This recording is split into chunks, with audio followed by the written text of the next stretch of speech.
Hello everybody, विज्ञान express में आप लोगों का बहुत बहुत स्वागत। होप सो आप लोग बहुत अच्छी पढ़ाई कर रहे होंगे और हम लोग आपके लिए रोज़ाना एक वीडियो लेकर आते हैं। और जो अभी एमसीक्यू बेस्ड में वीडियोस बना रहा हूँ वो आपके एग्जामिनेशन पॉइंट ऑफ व्यू से बहुत बहुत इंपॉर्टेंट है। मेरी आप सभी से रिक्वेस्ट है कि उनको आप ज़रूर देखिए। आसमान से उतर कर क्वेश्चंस नहीं आते हैं। आप और हम जो क्वेश्चंस यहाँ पर डिस्कस करते हैं लगभग इसी तरीके के क्वेश्चंस आते हैं। एग्जाम्स के अंदर क्वेश्चंस आते हैं, इसलिए क्वेश्चंस की जितनी ज़्यादा प्रैक्टिस हो सकती है प्रैक्टिस भरपूर करें, आपको फ़ायदा होगा। और आज का वीडियो शुरू करें उससे पहले चंद पंक्तियां आप लोगों के लिए हमेशा आप लोगों को मोटिवेट करती रहेगी। मुश्किल नहीं है कुछ दुनिया में, तू ज़रा हिम्मत तो कर, ख्वाब बदलेंगे हकीकत में, तू ज़रा कोशिश तो कर। क्या कहा भाई? मुश्किल नहीं है कुछ दुनिया में, तू ज़रा हिम्मत तो कर, ख्वाब बदलेंगे हकीकत में, तू ज़रा कोशिश तो कर। कोशिश करते रहना है, करते रहिए। एक वक्त ऐसा आएगा जब ज़रूर आप लोगों को सफलता मिलेगी। घबराना नहीं है, ईश्वर के ऊपर विश्वास रखना है, अपनी मेहनत के ऊपर विश्वास रखना है, आपको सफलता ज़रूर मिलेगी। इन्हीं पंक्तियों के साथ में मेरा आज का वीडियो बेस्ड है प्लांट वाटर रिलेशनशिप के ऊपर, यानी कि प्लांट फिजियोलॉजी के ऊपर। एक बहुत इंपॉर्टेंट वीडियो जो कि एमसीक्यू बेस्ड है और आज उसका पार्ट 4 है। जो लोग इन क्वेश्चंस को देख रहे हैं रोज़ाना, वो लोग जो कि कंटिन्यूसली वीडियोस को देख रहे हैं, वो प्रीवियसली इसके प्लांट फिजियोलॉजी के 3 वीडियोस और भी मैंने अपलोड किए हैं, उनको भी आप ज़रूर देखिएगा। पहला क्वेश्चन है, वर्षा काल में लकड़ी के दरवाजे प्राय फूल जाते हैं, कारण क्या है? आपने देखा होगा कि रेनी सीज़न के अंदर जो वुडन डोर्स और विंडोज़ वगैरह होते हैं वो फूल जाते हैं। ठीक है, आपने देखा होगा कि बारिश जहाँ पर बहुत ज़्यादा होती है, जहाँ पर कम बारिश होती है तो आप लोगों को वहाँ पर ये चीज़ महसूस नहीं होगी। जहाँ पर बहुत ज़्यादा बारिश होती है तो वहाँ पर लकड़ी के दरवाजे खिड़कियाँ फूल जाते हैं। आपने देखा होगा खिड़कियों को, दरवाज़ों को ज़ोर से लाते मार के बंद करना पड़ता है, या फिर बंद हो गया तो खुलता नहीं है, न खुल गया तो बंद नहीं होता है, तो लकड़ी फूल जाती है। वो कौन से प्रोसेस से फूल जाती है? परासरण के कारण, अंतःचूषण के कारण, गलत कारीगरी के कारण, बैड वर्कमैनशिप के कारण, या कास्ट गुण वुड क्वालिटी के कारण। तो याद रखना कि वर्षा काल में लकड़ी के दरवाज़ों का फूल जाना किसके कारण होता है? अंतःचूषण का कॉन्सेप्ट आप लोग सभी पढ़ते हो by the concept of imbibition.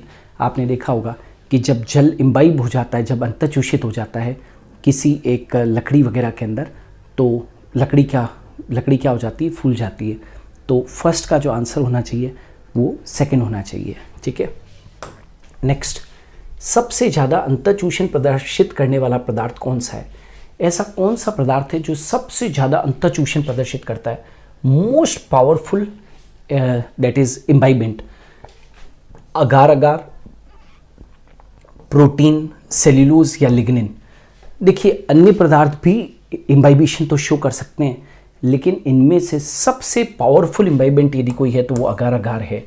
और अगार को कहाँ से निकालते हैं? गैलीडियम व ग्रेसिलेरिया एल्गी से प्राप्त करते हैं। ये अपने नॉर्मल वेट से, ऐसा कहा जाता है, ये अपने नॉर्मल वेट से 99 टाइम्स अधिक पानी को अंतःचूषित कर सकता है। It can absorb water 99 times than its normal weight. तो मोस्ट पावरफुल इम्बाइबेंट यदि कोई है तो वो कौन है? अगार है, जो गैलीडियम और ग्रेसिलेरिया एल्गी से प्राप्त करते हैं। क्लियर है? इंपॉर्टेंट है, एग्जाम के अंदर क्वेश्चन पूछ सकते हैं, आना चाहिए। मृदा में उपस्थित जल को कौन सही रूप में प्रस्तुत करता है? मृदा में उपस्थित, क्या कहा मैंने? मृदा में उपस्थित जल को कौन सही रूप में प्रस्तुत करता है? What is true for the water available in the soil? Holard is equal to chresard plus echard, holard is equal to chresard minus echard, chresard is equal to holard plus echard, या echard is equal to holard plus chresard. एक चीज़ मैं आपको बता दूं कि हमेशा याद रखना, होलार्ड मतलब total water available in soil, total water found in soil. Holard is equal to जितना भी वाटर सॉइल के अंदर है, चाहे वो प्लांट को अवेलेबल है नहीं है उससे कोई फर्क नहीं पड़ता है, total water available in soil is holard is equal to chresard, holard is equal to chresard plus echard. Chresard क्या होता है? Water available to plants, water available to plants, water available to plants. और ये क्या है? Water not available to plants, water not available to plants.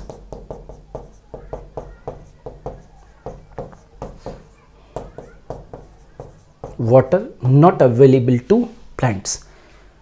जो water plants को available ना हो वो एकार्ड, जो अवेलेबल हो जाए वो कैसार्ड, और जो टोटल वाटर है जो कि सॉइल के अंदर प्रेजेंट है वो है होलार्ड।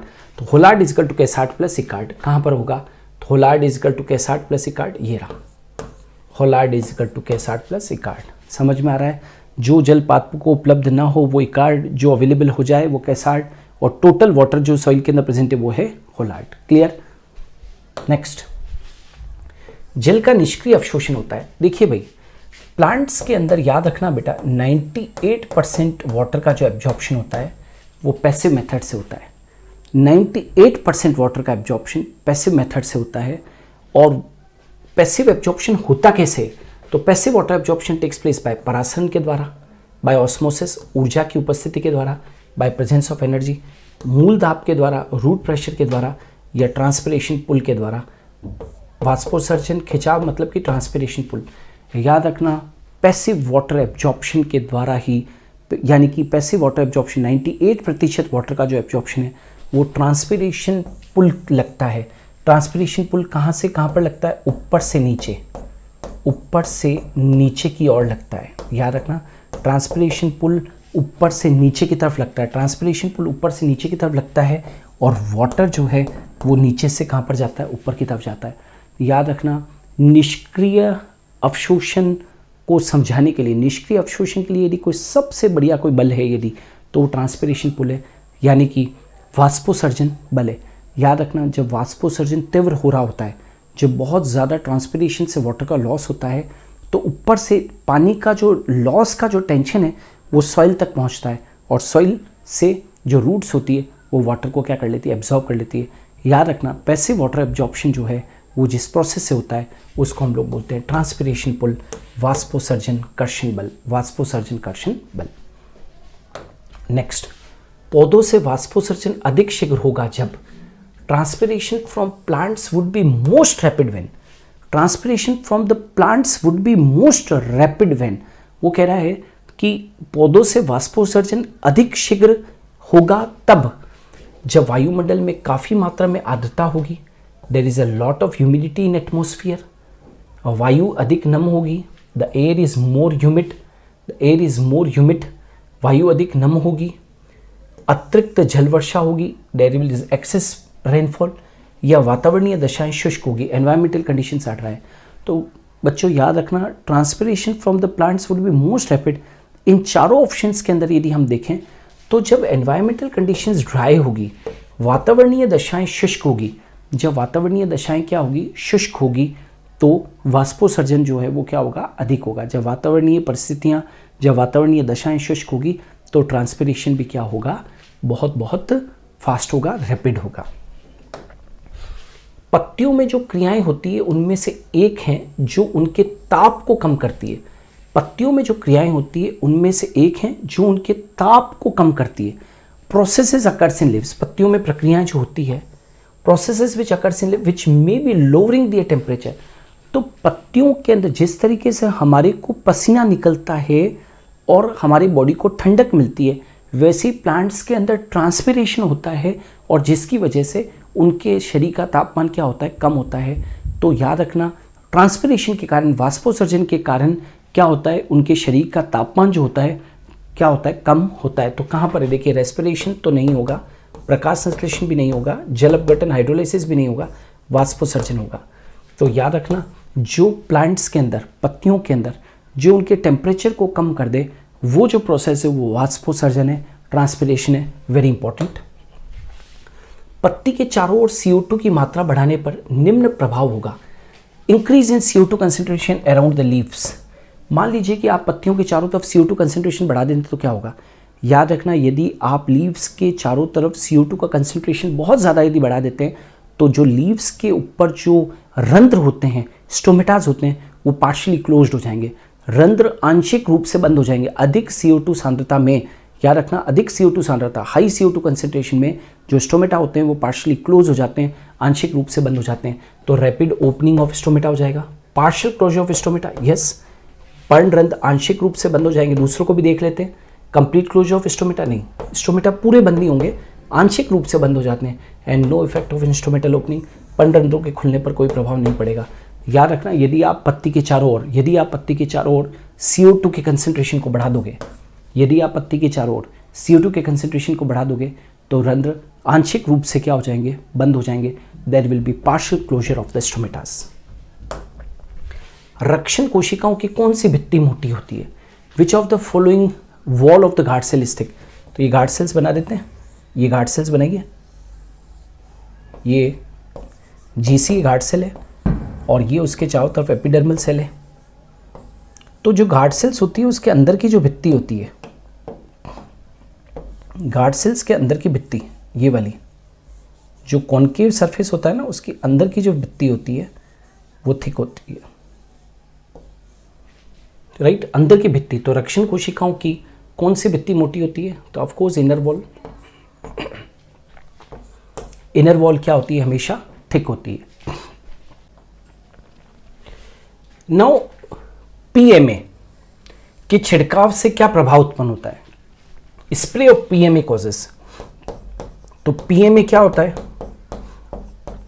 Phenyl mercuric acetate. ये जो होता है वो एंटी ट्रांसपेरेंट होता है।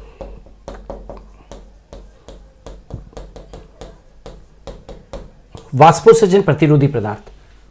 और ये क्या करता है? रिड्यूस करता है किसको? ट्रांसपिरेशन को, हमेशा। तो यदि आपको ट्रांसपिरेशन को कम करना है तो इसको पत्ती पे छिड़क दो। स्प्रे ऑफ PMA कॉजेज वाष्पोत्सर्जन में कमी करता है, यस। इंक्रीज इन ट्रांसपिरेशन कभी भी नहीं। अवशोषण बढ़ जाता है, इंक्रीज इन एब्जॉर्प्शन या बिंदु स्थावन बढ़ जाता है, नो। PMA जो है वो एक एंटी ट्रांसपेरेंट है बेटा, और वो ट्रांसपिरेशन को क्या कर देता है? डिक्रीज कर देता है। जल की कमी आने से क्या बनता है? जल की कमी आने से विच of the following is produced during water stress condition? During water stress condition, which of the following is produced during water stress condition? याद रखना, जैसे ही प्लांट के अंदर पानी की कमी होती है तो ABA हार्मोन सिक्रेट होना शुरू हो जाता है।